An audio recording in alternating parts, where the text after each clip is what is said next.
तो लॉकडाऊनचा काळ होता आणि तो काळाने घातलेला घाला होता.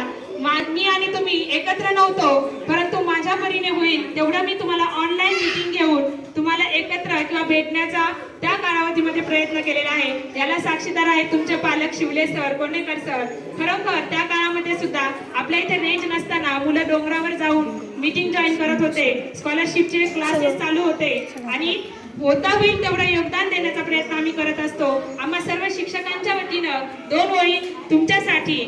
सद्भावांच्या कोमल पंक्ती उमलून आल्या गुरुमनातून, सद्भावांच्या कोमल पंक्ती उमलून आल्या गुरुमनातून, पुष्पगुच्छ हाती देऊन पुन्हा यावे देती निमंत्रण, विलोपनचा हा हे शुभचिंतन, विलोपनचा हा हे शुभचिंतन. या ठिकाणी आपण जरी निरोप घेतला तरीही हे शुभचिंतन आहे बाळांनो. पुन्हा या, मोठे साहेब होऊन या, आपल्या शाळेला कधीही विसरू नका.